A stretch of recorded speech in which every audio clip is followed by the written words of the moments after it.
Good morning, good afternoon, dear colleagues, dear friends. Welcome to this pre-assembly seminar organized by the Intergovernmental Oceanographic Commission. This is seminar number 8. There's one more to go tomorrow, but this is basically an opportunity to present to the IOC community, but also beyond the work of IOC and present our programs in many diverse areas. Today's focus is going to be on integrated ocean management and sustainable ocean economy. And in particular, we are going to talk about two initiatives, one related to marine spatial planning and the second one related to large marine ecosystem approaches. So my name is Julien Barbier. I'm the head of the marine policy section, and I will be your moderator for today's session. Just a few technical and housekeeping announcements. First of all, that this event is being recorded, and the PowerPoint presentations that you are going to see today will also be made available on the IOC Assembly website. So don't hesitate to visit that website, and you can access all the other webinars materials there as well. Please use the chat to share information or to notify us of any technical problems, and we have our colleague in those. We want also this webinar to be interactive as much as we can, of course. So you can also use the Q&A function if you would like to ask some questions, and hopefully we will have a little bit of time at the end of our session to get some of your questions. We will also have a bit of interaction during the webinar. We have a number of polls that will come up on the screen, and that should also help us to understand, your priorities, your needs when it comes to ocean management. So just before we actually go into those two initiatives that I mentioned, maybe let me try to set the scene succinctly about this work on integrated ocean management and planning. Of course, the role of IOC as it is defined in its statutes is really to generate and coordinate ocean science, but it is also about supporting decision-making of IOC member states in the management of marine resources and the marine environment. So integrated ocean management is a key vehicle for our countries to basically manage their national waters, but also working at the regional level and in international areas. The work of IOC in related to ocean management is not new. I would say that probably started around 25 years ago, when the focus was probably more on the coasts and really trying to define the concepts of integrated coastal area management. And then this evolved bit by bit and started to also enter the more maritime space with the development of marine spatial planning concepts. And of course, we have the initiative of the large marine ecosystems that are working at the more kind of transboundary level and really getting countries to work together on management plans for those specific areas. But beyond that, I think that this whole issue of ocean management has really come high on the international agenda, and there are a number of reasons for that. First of all, of course, we have Sustainable Development Goals, and particularly the SDG 14 on the ocean.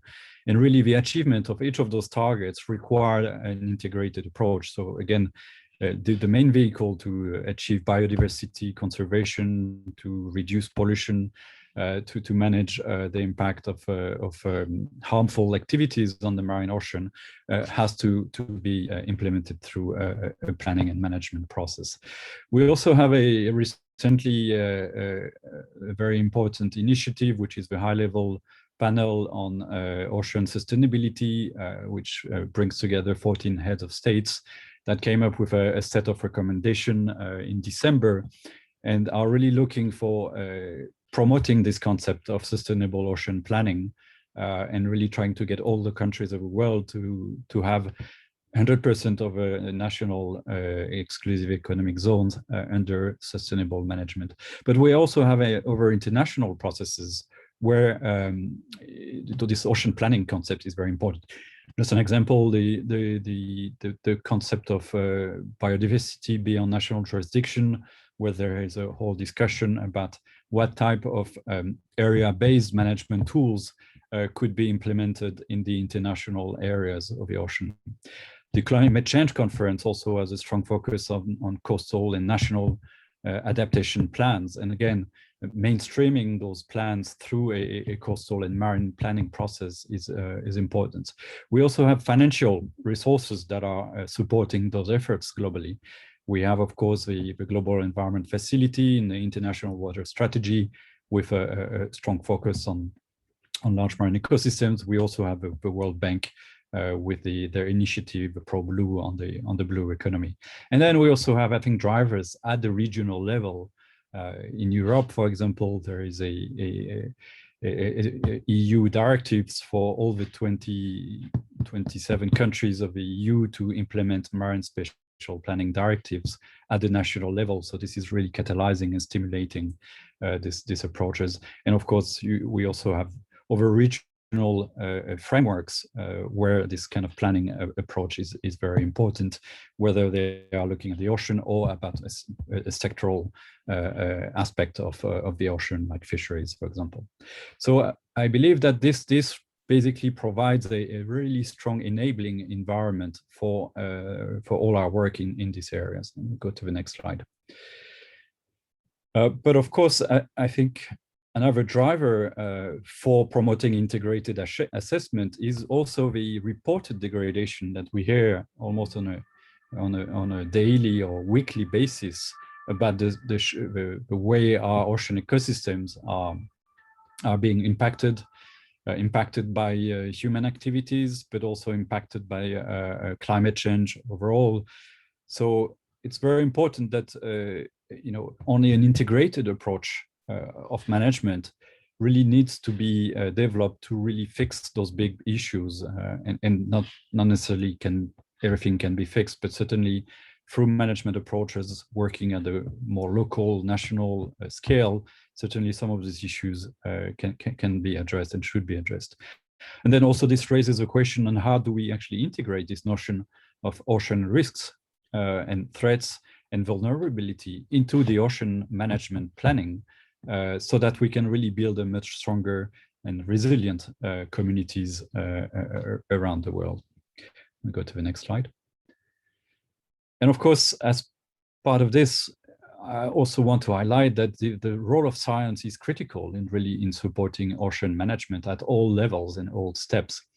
It's important to really understand the underlying marine physical and ecological processes that are providing services and goods to nations and to the economies.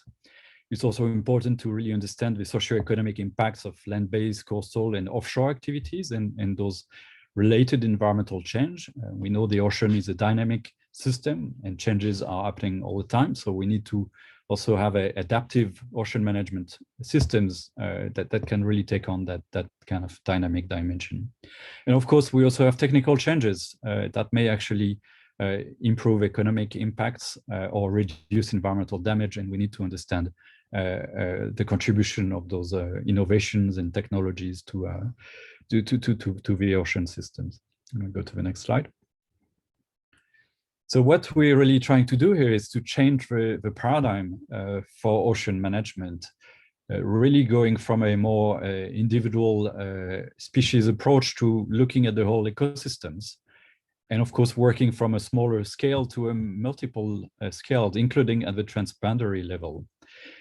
We want ocean management plans to be much more long-term, and we want them to integrate the human dimensions, not just as an independent of the ecosystem, but really as an integral part of the ecosystems. We know that sometimes, and in the past certainly, the management approaches have been diverse or not really well supported by research, and we need to rectify this and have really science-informed adaptive management that also include, for example, the climate change dimension in these ocean plans and management plans. And finally, I think it's very important that we move on from the concept of just managing commodities and economic sectors to really sustaining productions of potential goods and services. And we believe that the benefits of transitioning to this new paradigm will certainly help in reducing conflicts among users in the ocean areas, but it will also increase predictability and certainty. It will facilitate compatible uses in the marine space, and hopefully also preserve critical ecosystem services. So those two initiatives we're going to talk about today, Marine Spatial Planning and the LMEs, are very much addressing those dimensions. And the next slide, please. So we have in IOC an integrated coastal area management that basically addresses a lot of those issues that I've just described, and they are focusing on providing guidance and technical support to nations around the world in the area of marine ecosystem-based management and planning. We're also focusing on the issue of coastal and marine hazards adaptation and how through area-based management tools, those issues can be addressed, and also focusing on some of the very important tools that we need to have to support decision-making in the marine and ocean space through, for example, decision support tools, specific data, storytellings, and so on. So all of those work that IOC is doing in the area of ocean management also has the potential to contribute from other parts of the IOC, whether it's in the area of science, for example, better understanding cumulative stresses in the marine environment, but also in terms of the ocean observations, in terms of the data that we need to really feed and guide those planning processes. We also need to work through the regional approach, and IOC has a number of regional subsidiary bodies that can play a very important role also at the regional level in supporting countries. And finally, I also want to highlight the decade. How could I not mention the decade, which I think offers a very useful framework for developing a very strong science framework to support sustainable ocean planning. And we do have some initiatives that are emerging in the context of a decade, which I hope will in the future provide a strong sustainable ocean planning program to support all those efforts globally. So this is just my short introduction so that you can understand a little bit better the landscape. As I've mentioned, we are going to talk today in particular about marine spatial planning. So marine spatial planning is an area where IOC has been engaged for the last 15 years, and in fact has come up with an international definition of what is marine spatial planning. And we define it as a public process of analyzing and allocating spatial and temporal distribution of human activities in marine areas to achieve ecological, economic, and social objectives, which are usually specified for a political process. In 2017 was an important time for us in advancing in our work in marine spatial planning. We, following the organization of an international conference, we developed a joint roadmap with the European Commission with the view to accelerate marine spatial planning worldwide. And our target in that roadmap is to have 1/3 of maritime areas under national jurisdiction covered by MSP process by 2030. So this roadmap is still very much our kind of guiding path for this, and we are this is also being supported through a specific project that you are going to hear about today, which is called MSP Global, and we'll tell you a little bit more about what are the plans for the next steps in terms of MSP beyond 2022. And then the second initiative we're going to talk about is really about the large marine ecosystem. So if you're not very familiar with those, large marine ecosystems are located along the margins of a continent. They are very important areas as they produce 80% of the world's annual marine fisheries catch, and their special domains contribute to an estimated 27 trillion of ecosystem services annually to the global economy.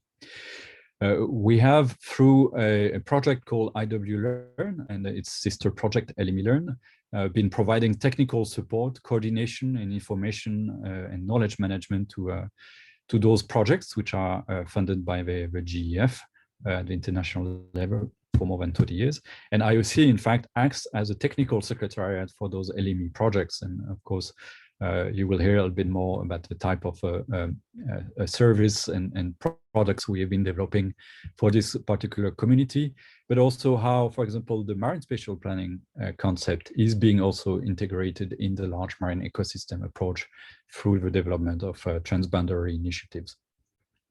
So before we go, and almost done on my side, so today's seminar is really about showing showcasing the initiatives, and that really are aiming at strengthening IOC member state capacity. At the end of this session, you will hopefully better understand how these approaches are integrated and have access to numerous tools and products which have been generated by these initiatives. So let's start with our first presentation, and this is going to be on the MSP Global project. So our first speaker is Michelle Quezada da Silva, who works with the MSP Global project. So she's a consultant here, and in particular, she's leading the regional work in the Southeast Pacific region. She's been supporting the project since 2018 and has been very much involved in working in Latin America in supporting the work of IOC for a couple of years now. And Michelle is a biologist, and she has she brings two very important sides: the science side and, of course, the marine spatial planning side, and she has 2 degrees in those fields. So before we go to Michelle, we're just going to show a very short video, and then over to you, Michelle.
Over to you, Michelle.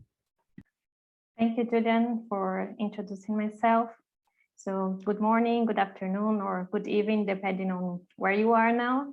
On behalf of the MSC Global Initiative and the whole team, it's a pleasure for me to be here today to present the project progress through this presentation on achieving an ecosystem-based approach in support of the sustainable ocean economy through MSP. Next. So as mentioned by Julian, the MSP Global Initiative is a project designed to implement the joint roadmap to accelerate MSP process worldwide, adopted together with the European Commission. And this roadmap has 5 priority actions: transboundary MSP, sustainable blue economy, ecosystem-based MSP, capacity building, and mutual understanding. Next. The MSP Global Initiative is a 3-year project that started in November 2018, and we have 4 key work packages. which are presented in more details in the coming slides. But basically, the work package 1, it's about developing a joint IOC, UNESCO, and DigiMare international guidance on MSP. The second and the third, they are about transboundary pilot projects in the Western Mediterranean and the Southeast Pacific. And the fourth work package is about participation, communication, and dissemination. MSP Global is co-financed by the European Fund for Maritime Affairs and Fisheries of the European Union. Next. So regarding the development of the international MSP guidance, in February 2019, the project launched a call for MSP experts interested in contributing to the development of these guidelines. And after a selection that took into account gender, geographical, and age balance, the experts were divided in two groups: the International Expert Group, which is responsible for developing this new guide, and the thematic expert groups responsible for developing policy briefs about specific topics. And these policy briefs, they are used as inputs to the main guide. The new guide builds on the key components of the MSP process described in the previous step-by-step guide that IOC published in 2009. But beyond updating the information, this new guide will also bring new cross-cutting issues such as transboundary MSP, climate change, capacity development, and ocean governance. And moreover, the diverse group of experts representing different regions, they are also developing some examples from around the world to showcase good practices from different contexts. The guide is under development and it's expected to be launched by September this year. And the thematic expert groups, they have already finalized the 5 policy briefs, which are available in the MSP Global website. Next. So talking about the pilot projects, the first one, the Western Mediterranean pilot, it has 7 direct beneficiary countries: Algeria, France, Italy, Malta, Morocco, Spain, and Tunisia. But it's also engaging in its activities the neighbors Portugal, Mauritania, and Libya. Since October 2019, national training courses have been organized with the support of the MSP Global National Focal Points in Italy, Spain, Morocco, and France. And this last training, the one in France, it was a binational course with French and Algerian experts.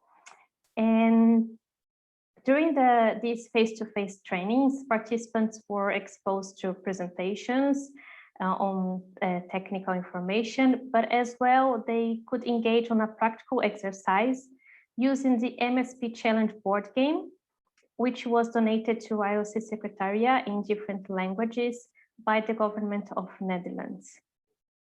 And since the pandemic started, additional national and regional meetings and seminars about different MSP-related topics were organized online in Arabic, English, French, and or Spanish. Some of them, they were in more than one language. We could use interpretation for these events. And to support this regional dialogue on transboundary MSP, the project developed some technical reports, one on current conditions and another one on potential scenarios for the region. And in order to present the key findings of these reports in a more simplified and interactive way, we developed a storytelling tool.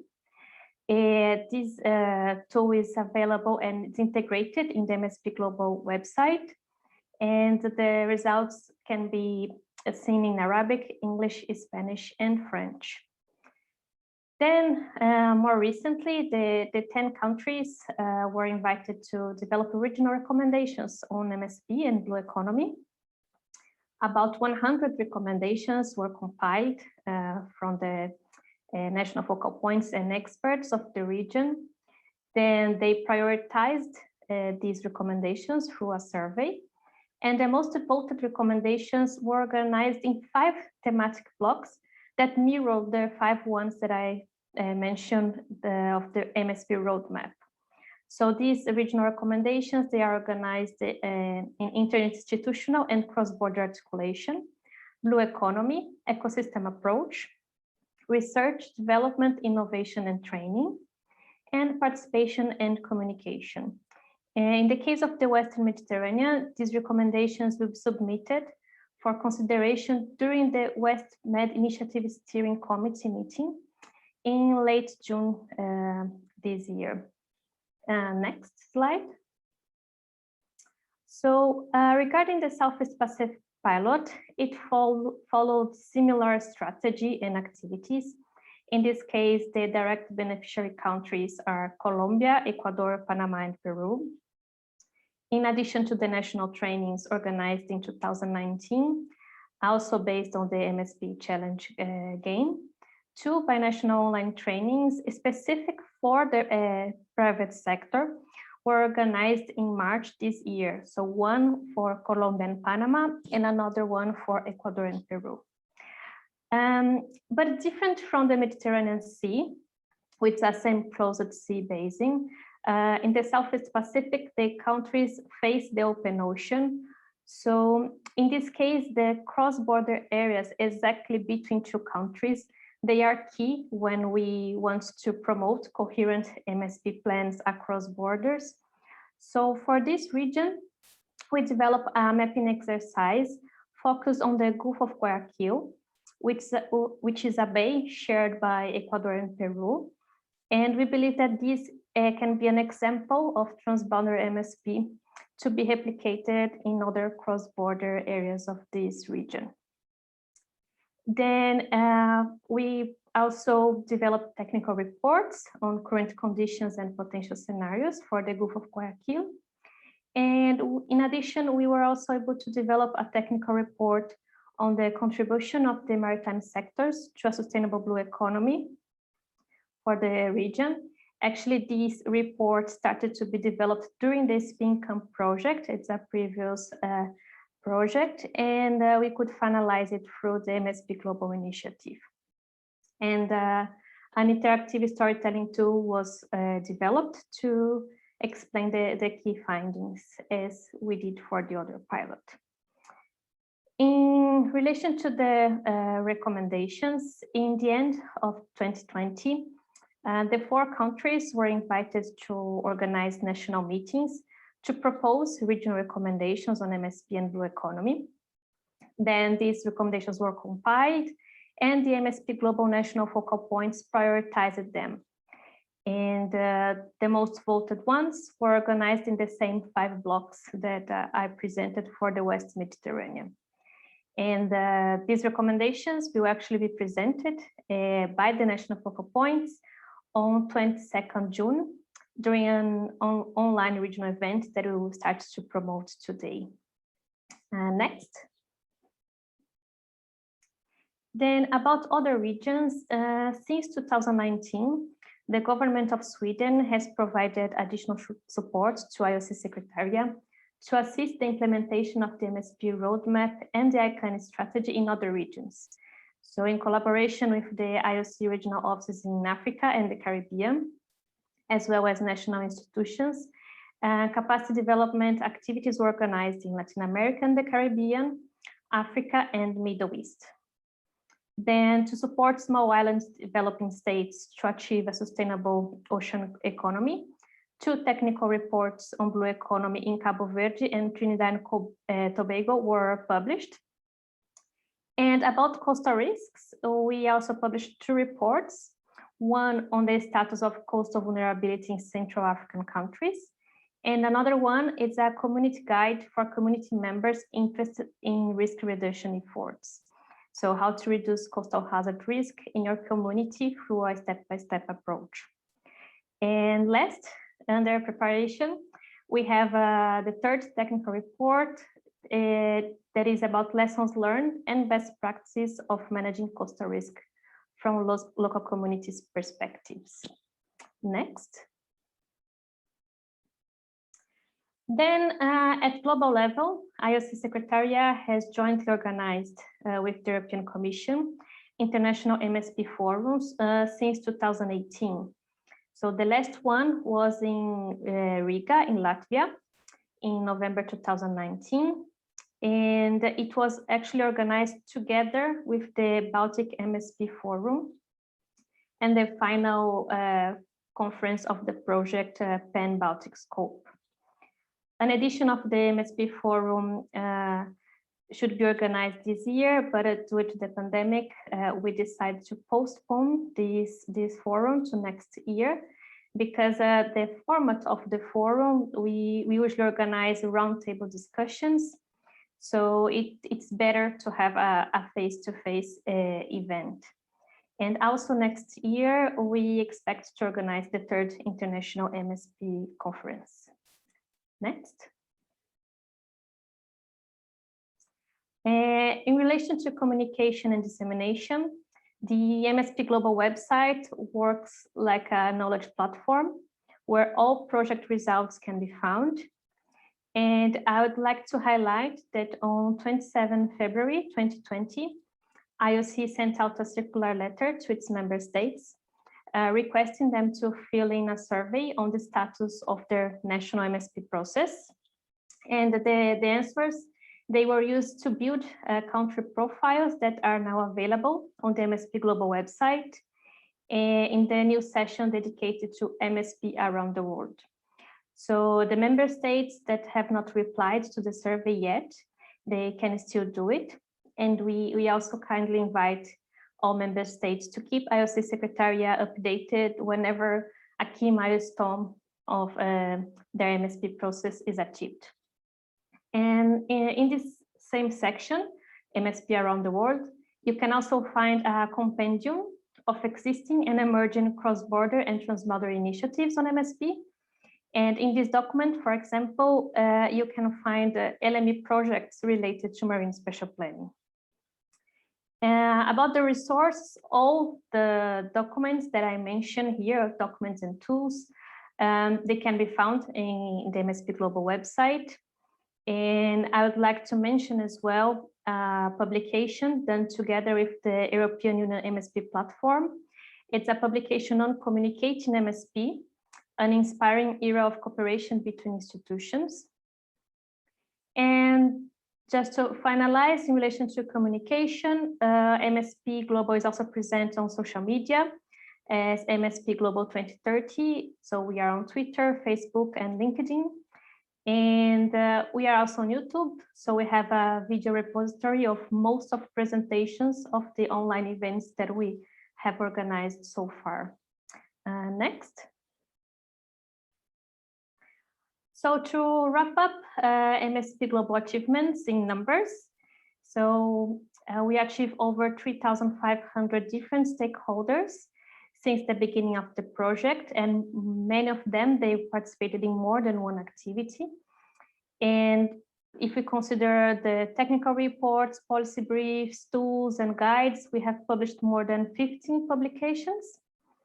And just to mention some other ongoing and forthcoming activities in 2021, there is one on ecosystem-based solutions for biosphere reserves in the Southeast Pacific, which is developed together with the UNESCO's Main Biosphere Program and co-funded by the government of Flanders. And we have other two initiatives co-funded by the Swedish Ministry of the Environment, one on MSP and blue ports. We will organize some regional workshops on this topic together with FAO. And another one, it's about activities on MSP in Africa, which will be developed together with IOC Africa. So, well, I think I could summarize the progress of the project through these slides. Thank you very much for your attention. And in case you have any question or suggestion, do not hesitate to contact us through the email you can see on the screen. Thank you. Thank you very much, Michelle. And I really invite all our audience to go and visit the website. The website is so rich in information, resources, documents. It's a really a very strong resource base for MSP. Right, let's try to maybe get some questions on the poll to get a little bit of interaction with our participants. So we're going to ask you a couple of questions before the next presentation. The first one is on the activities and tools materials developed by the MSP Global, which you've heard about just now. What would be the most useful for your work? Is it number one, face-to-face training with MSP challenge, board games? Is it online seminars about issues relevant to MSP, including over MSP case around the world? Is it policy briefs and flyers addressing issues relevant to MSP? Technical reports on MSP, on the blue economy or coastal management in different countries and regions? Or more specific storytelling tools about the MSP Global pilots? You can take a second to take your poll, and maybe we can ask, we'll wait a couple more seconds to ask Elsa to show us the result, and then we'll have another question. Okay, here we go. And so we have online seminars about issues related to MSP, which really seems to be a strong demand for this kind of information and interaction. Very good. That's useful for us to know this. Our second question is MSP Global will publish a lessons learned report by the end of the project. So basically drawing from all the experience over the last 3 years in implementing this, this project. Which topic would be of most interest to you? Is it how to develop MSP guidelines? Is it how to implement transboundary pilot projects working with other countries on MSP? Or is it, for example, how to communicate MSP with different group of stakeholders? Again, let's take a few more seconds. We can just take a vote. Okay, and Elsa will show us transboundary pilot projects. Very good. Well, stay tuned. We have, as mentioned, a very important document that will come out after the summer, which would provide some guidance on this approach of transboundary MSP. Thank you very much, Michelle. And now we go into our next speaker, and we are a little bit late already. So it's my pleasure to invite Nathalie Degger to talk about the Large Marine Ecosystem Program, and in particular the GEF IW Learn project. So Nathalie is an associate project officer at the IOC, where she supports our efforts in transboundary management in cooperation on water and the ocean. So not just the ocean, but also with freshwater community. She is a deputy project manager of the IW Learn project phase 4, which completed just at the end of last year. And she has a degree in, she has a PhD in environmental science and marine toxicology. So before we just give the floor to Nathalie, we have a very brief video to get us going into the LME world. Let's go with that.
over to you, Natalie. Thank you very much, Julian.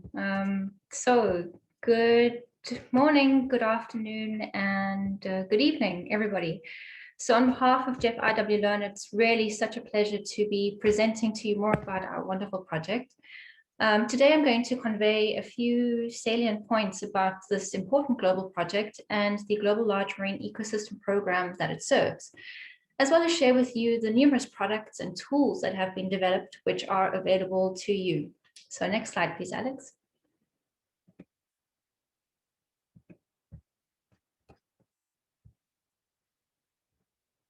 So as mentioned earlier by Julian, the Large Marine Ecosystem Program operates in the context of SDG 14, but also other associated SDGs. Now, the 66 LMEs of the world are the most productive regions of the ocean, but they are also under the greatest pressure. Next slide, please.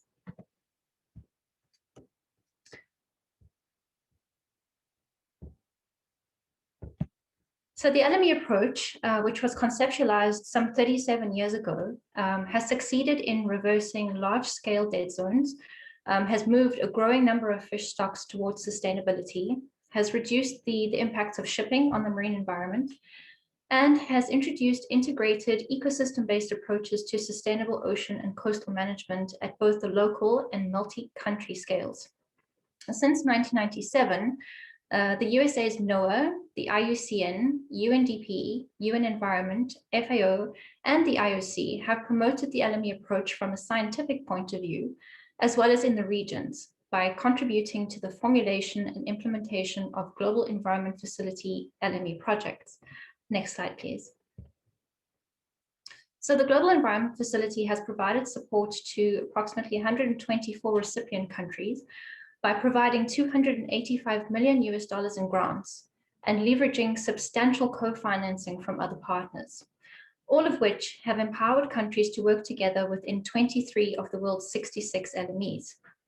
Now, the IOC itself has also contributed to the formulation and implementation of the GEF's LME projects in various regions. Next slide, please. So on behalf of the LME Secretariat, I wanted to share with you some updates on the major GEF-funded LME programs around the world, which we actually support. Now, the images I'm using are from our LME visualization tool and are for reference only. So as you'll see, currently under implementation are the Timor Arafura Seas, the Indonesian Sea, the Western Indian Ocean, or the Agulhas-Somali Currents, and the Benguela Current Large Marine Ecosystem projects. Projects which are starting up actually include the Mediterranean Sea, which is a very large program. And after a very short pause in their programs, the South China Sea and Gulf of Thailand and the Gulf of Mexico LME projects will be restarting. Finally, some new phases which are under preparation are occurring in the Caribbean and the North Brazil Shelf, in the Humboldt Current, the Pacific Central American Coastal, the Guinea Current, and the Canary Current LMEs. Another significant update, which I'd like to mention, is that the IOC will be executing 2 new GEF-funded projects, one of which is the Sargasso Sea, as well as another project which will be within the Black Sea. Next slide, please, Alex. An additional important project for the IOC is GEF IW Learn.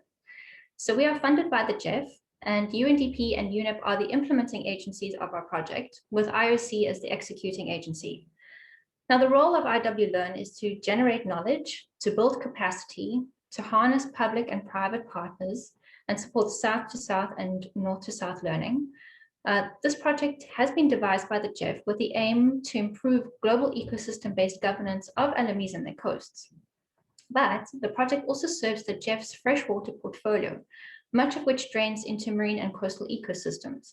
And this requires a source-to-sea coordination support from GEF IW Learn, which is another very unique feature of our project.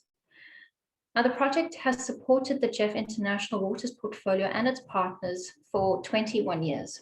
And since 2016, GEF IW Learn found a new home in IOC, where it has contributed directly to high-level Objective 1 of the IOC medium-term strategy by building local and regional capacities in terms of knowledge and tools for implementing ecosystem-based approaches in the marine environment. Next slide, please, Alex. So the numerous outputs and materials from GEF IW Learn and its sister project LME Learn are openly available for the global marine community, which I hope that you will take advantage of after our webinar. As I demonstrate these to you, my colleague Aya will be providing links in the chat for your ease of access. So the first output which I'd like to share and draw your attention to are the data information management guidelines to be applied in LMEs, but also in ICM, MPA, and MSP projects.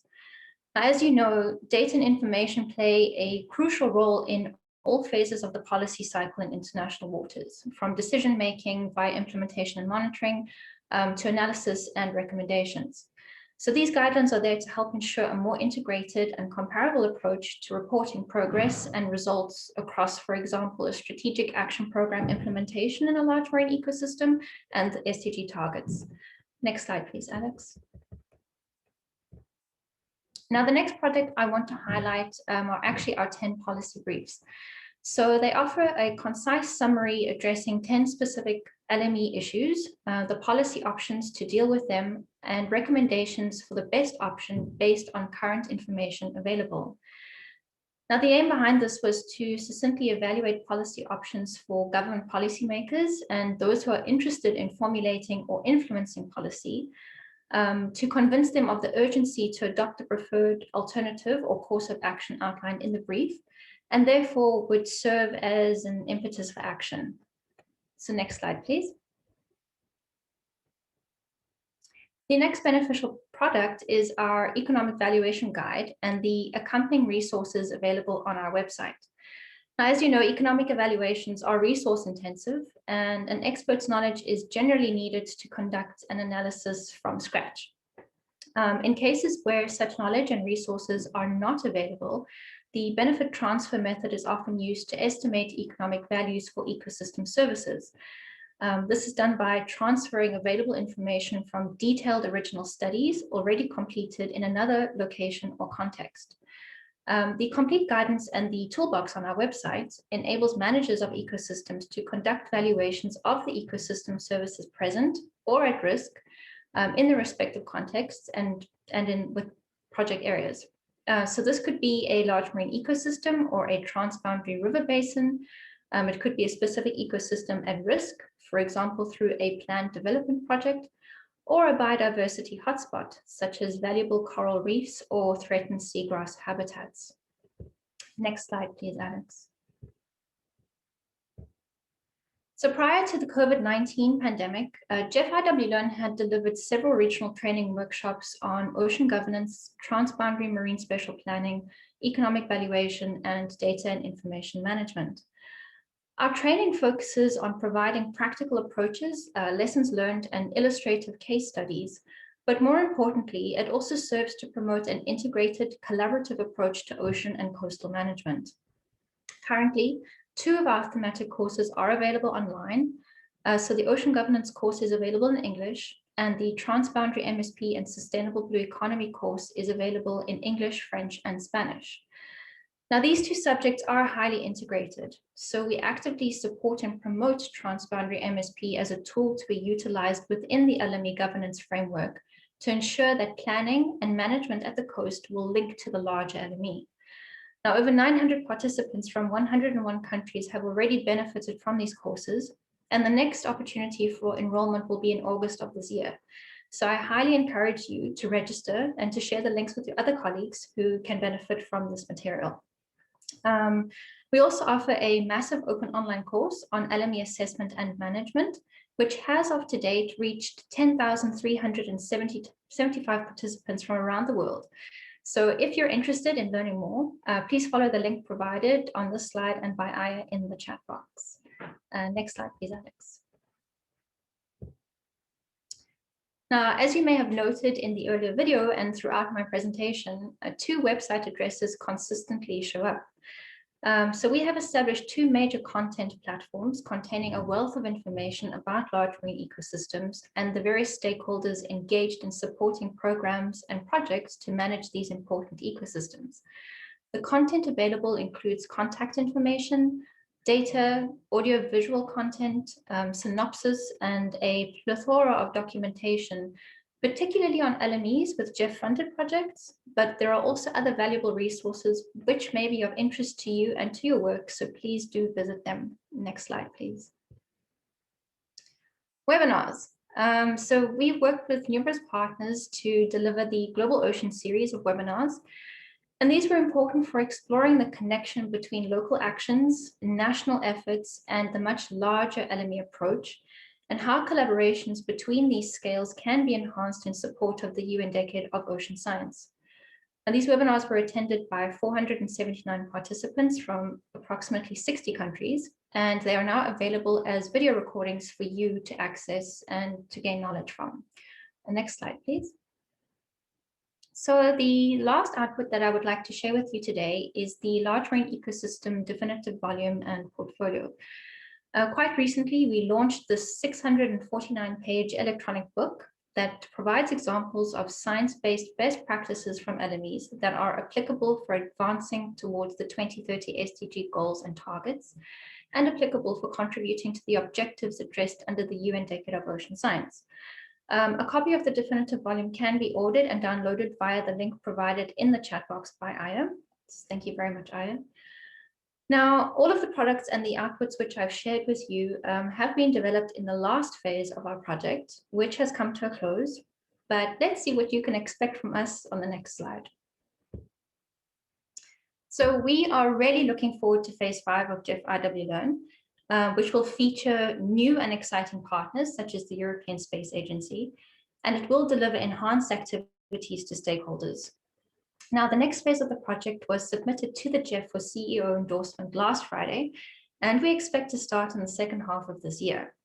So very briefly, some of the activities in the new project that are directly related to LMEs and supporting IOC member states will include Marine Spatial Planning to facilitate implementation of strategic action programs pertinent to LMEs, strengthening ocean economy opportunities, support to collaboration among LMEs, as well as regional seas conventions, RFMOs, ABNJ, and freshwater basin organizations to continue promoting the source to sea approach, which I had mentioned earlier to you. It will also showcase improved management of LMEs through external partnerships via the Marine Community of Practice. And furthermore, IW Learn will contribute to supporting and continuing to support the global dialogue of the annual LME consultation meetings, which are now entered into the third decade of their annual gatherings. Finally, there are also IOC-related activities which the new project will implement through regional networking. This also includes harmonizing data and information processes in LMEs, identifying emerging science issues in LMEs, building on the IOC's work of Marine Spatial Planning as well will also be included, capacity development and active engagement of the LME community in the UN Decade of Ocean Science. So with that, I'd like to conclude the LME portion of this webinar. Should you require any further information about the projects, the tools, the courses, or materials, please do not hesitate to contact myself or Mish Hamid on the email addresses that you see on the screen. So thank you very much for your attention, and over to you, Julian. Thank you very much, Natalie, and thank you for this great presentation. And also, of course, we're all very happy to see the next phase of the IW Learn projects that is going to start in hopefully in a few months from now. And of course, those new projects that are coming in.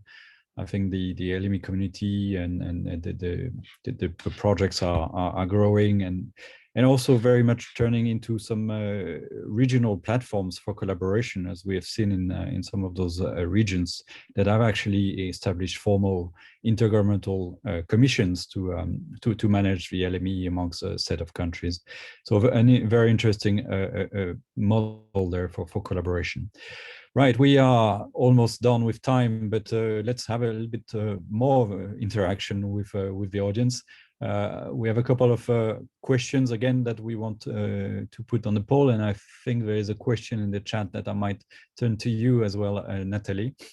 But first, the poll of what you've heard regarding the IW Learn into this webinar. What would be the most useful for your work? Is it the part on data and information management guidelines, the part on policy briefs addressing LME priority issues, online courses and toolkits on ocean governance, economic valuation guidelines for ecosystem services. So that's the first question. You can take a quick poll on that. And the winner is online courses and toolkits on ocean governance and transboundary MSP. Okay, very good. And also economic valuation coming in strongly. The next question we have for you is regarding IW Learn new series of webinars, which are going to be launched. Which topic would be of most interest to you? The best practices from 23 LMEs around the world. So basically kind of a world tour of experiences here. How to create partnership through the LME approach, or is it linkages between LME management, governance strategies, and the SDG targets? Well, again, let's take a quick stab at that one. And it's the last one that gets the most vote between LME management, governance, and SDG targets. Great, thank you very much. I see we have a question from colleague Sheila Hemans, who is the Executive Director of the European Maritime Board. And I think this is for you, Natalie. Can I ask why IW Learn does not include South to North learning in their repertoire? Given the importance of traditional knowledge, I think you are missing a very important part of co-design. What can you clarify, Natalie? What's the approach on this South-South, North-South? Is this embedded in the current project? All right, yes, and thank you very much for the question. I didn't have time to highlight it in my presentation, but we do have a very strong emphasis on South to South and North to South learning. We don't only do this via our capacity development in the regions, via our training and workshops that we provide, but we also do this via what is known as twinning or learning exchanges, whereby we connect different entities from around the world and South-South, North-South to share their experiences, to encourage enhanced capacity, also networking, and to help build up the capacity through that direct peer-to-peer exchange. In the next phase of the project, this will be even more enhanced, not only through our traditional capacity development efforts, but we will have a very strong emphasis on small island developing states and ensuring that there is a high level of connectivity between the different regions where the small island developing states occur, and to ensure that we provide an opportunity, at least from the GEF-funded project perspective, for this interaction and this engagement, and to ensure that there is this continuous flow of knowledge. So I hope that that answers your question, but if not, please do not hesitate to email me. We can continue this discussion further. Great, thank you very much, Natalie. And with this, I don't see, okay, we have maybe one last questions. How will the MSP actions in the LME context be coordinated with the MSP global actions? Very important one as well. So who wants to say a few words? Michelle, you want to have a go at that one? Sure, Mike. Sorry. Yes, thank you, Juan Honko, for this question. And I think it's really important to have this effort to combine these two approaches, because at the end we are trying to achieve the same goals through this process. And I think what's really important when we are discussing transboundary MSP is that we are trying to achieve coherent national MSP plans. And I think the LME approach can bring this opportunity to have this dialogue across borders. And I don't know if Natalie wants to add something specifically about MSP actions in the LME project. Natalie, 30 seconds if you want to answer. TikTok. Yes, no, I'm really glad that we've received this question. And it will be very, very important that the MSP approach and the work by MSP Global will be taken into not only the new phase of GEF IW Learn, and carrying that forward, but continuing to include MSP as a very valuable tool to the LME approach.